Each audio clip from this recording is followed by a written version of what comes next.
웨슬리 표준설교 읽기를 위한 구조 이해.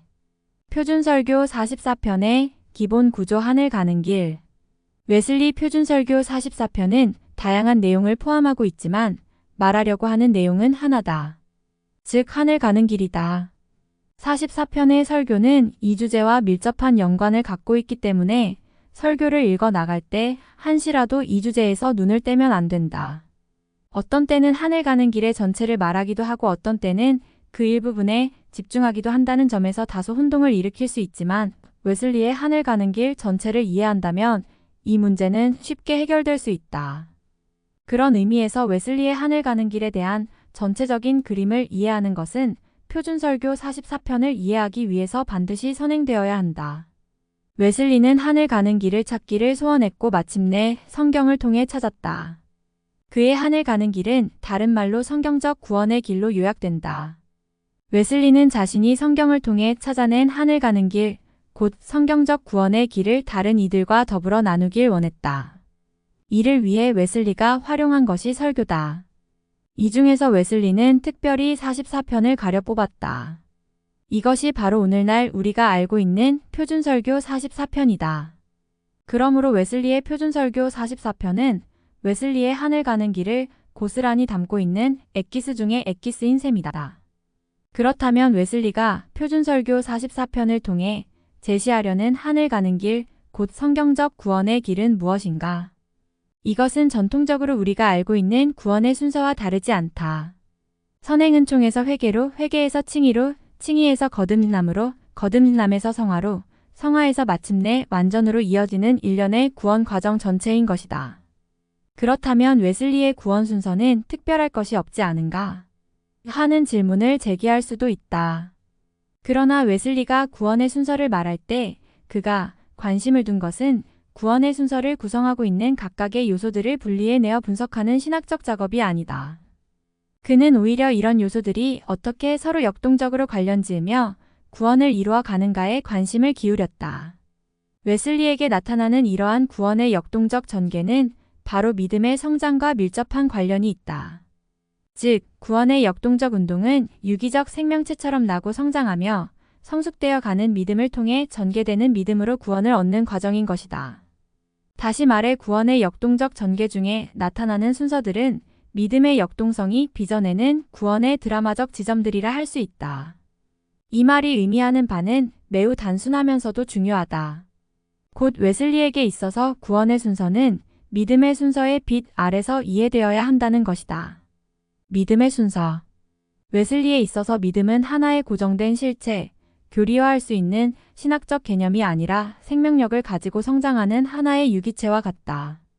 이것은 하나님의 선행적 은총에 의해 예비되며 성령의 끊임없는 도우심과 이에 대한 인간의 자유로운 응답에 의해 탄생되며 성장해 나가는데 아직은 의심과 공포가 남아있는 어린아이의 믿음과 굳건한 확신이 있는 청년의 믿음을 거쳐 마침내는 사랑이 지배하는 완전한 믿음의 상태에 이르게 된다.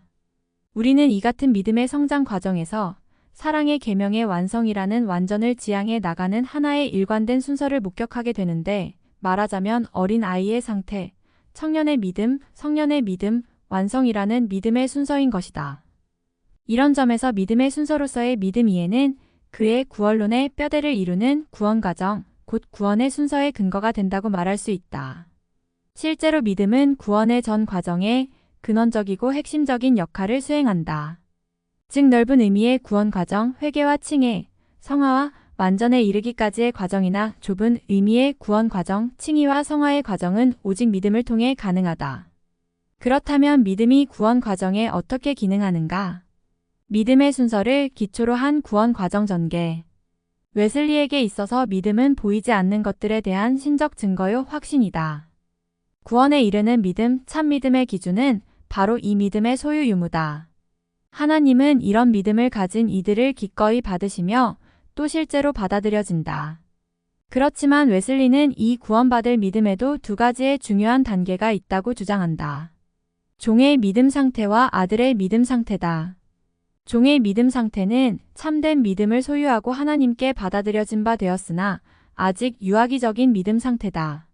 하나님께 받아들여진 영혼의 성령께서 빛을 비추심으로 자기 자신의 죄의 심각성을 보게 되고 그에 따른 형벌을 의식하면서 두려움에 떠는 이른바 두려움의 영을 가진 단계다. 이런 깨달음에 이른 영혼은 영혼의 감옥에 단단히 속박되어 나올 수 없다는 사실에 대해 그리고 자신의 죄와 그 죄에 대한 형벌에 앞서 무력감을 느끼게 된다. 그에게 있어서 하나님은 두려움의 존재 그 자체다. 웨슬리는 이종의 믿음에서 한 발 나아가 아들의 믿음으로 성장해야 할 것을 강조한다. 거기서 멈추지 않도록 권고받아야 하며 아들의 믿음에 이를 때까지 쉬지 말아야 한다. 이 여정을 멈추지만 않는다면 그는 하나님의 양자로 받아들여지는데 성령께서 그의 영과 더불어 그가 자녀임을 증거하며 하나님을 향해 아바 아버지로 부르도록 인도하신다. 이 가운데 그는 지금의 내 삶은 나를 위하여 자기 몸을 버리신 하나님의 아들을 믿는 믿음 안에서 사는 삶이라는 거룩한 확신에 이르게 된다. 웨슬리는 이런 아들의 믿음에도 성장의 단계가 있음을 주목한다. 어린아이의 믿음, 청년의 믿음, 그리고 장성한 자의 믿음이 그것인데 어린아이의 믿음은 의심과 공포가 많으며 청년의 믿음은 성령의 변치 않는 증거를 통해 의심과 공포가 사라지는 단계, 다시 말해 믿음의 충만한 확신을 누리는 단계고 장성한 믿음의 단계는 의심과 공포에서 벗어날 뿐 아니라 외적인 죄와 내적인 죄로부터 구원을 받는 단계여 마음과 목숨과 뜻을 다해 주 하나님을 사랑하는 단계다. 웨슬리에게 있어서 믿음은 사랑으로 역사하는 믿음이다. 그에게 칭의의 믿음과 사랑으로 역사하는 믿음 사이의 단절은 존재하지 않는다. 영원한 하나님의 세계에 관한 거룩한 증거와 확신으로서의 믿음은 하나님으로부터 의롭다고 인정받는 믿음인 동시에 모든 순종과 거룩함을 낳는 사랑으로 역사하는 믿음이 된다. 웨슬리는 설교 믿음으로 세워지는 율법 위에서 사랑의 믿음을 더 강한 어조로 강조하는데 믿음 자체, 기독교적인 믿음, 하나님의 선택에 의한 믿음, 하나님의 역사에 관한 믿음까지도 단지 사랑의 시녀에 불과하다. 고 말한다. 요컨대 웨슬리에게 있어서의 믿음은 사랑의 율법을 다시 세우기 위한 하나님의 계획이다.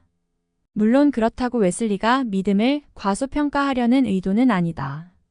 오히려 그의 관심은 그것의 진가를 드러내고 제자리를 찾기 위한 것이다. 믿음에 관한 계획은 인간이 창조된 그 순간부터 하나님을 향한 거룩한 사랑을 회복시키기 위한 수단으로 예비된 하나님의 위대한 섭리인 것이다. 그러므로 믿음은 비록 한시적 수단에 불과하지만 우리 마음속에 하나님의 사랑의 율법을 새로이 세우는 목적으로 인도하는 유일한 길이며 말할 수 없는 가치를 지니는 하나님의 은총이다. 믿음의 순서의 특징. 그런 의미에서 웨슬리에게 있어서 구원의 순서 전개는 종의 믿음, 아들의 믿음, 청년의 믿음, 장년의 믿음으로 이어지는 믿음의 순서 그 자체라 할 수 있다. 즉, 웨슬리의 구원의 순서는 믿음의 순서를 통해 완성되는 것이다. 그런데 이 믿음의 순서와 완성 과정에서 우리는 다음과 같은 두 가지 의미 있는 특징들을 목격하게 된다. 첫째, 웨슬리의 믿음의 순서는 은총의 다양한 형태로의 전개와 그 궤도를 함께한다는 사실이다. 먼저 하나님의 선행하시는 은총은 모든 인간을 구원의 유일한 길, 믿음의 세계로 인도하는 초대장이다. 깨닫게 하시는 은총은 인간으로 하여금 참된 자신을 돌아보게 함으로써 종의 믿음으로 인도한다. 칭의의 은총은 하나님의 자녀로 받아들이는 은총이며 이 은총으로 말미암아 우리는 아들의 믿음을 갖게 된다. 하나님의 은총은 여기서 멈추지 않는다. 하나님의 은총은 성화의 은총으로 또다시 지속되며 이는 어린아이의 믿음을 거쳐 청년의 믿음으로 성장케 하는 근원적 힘이 된다.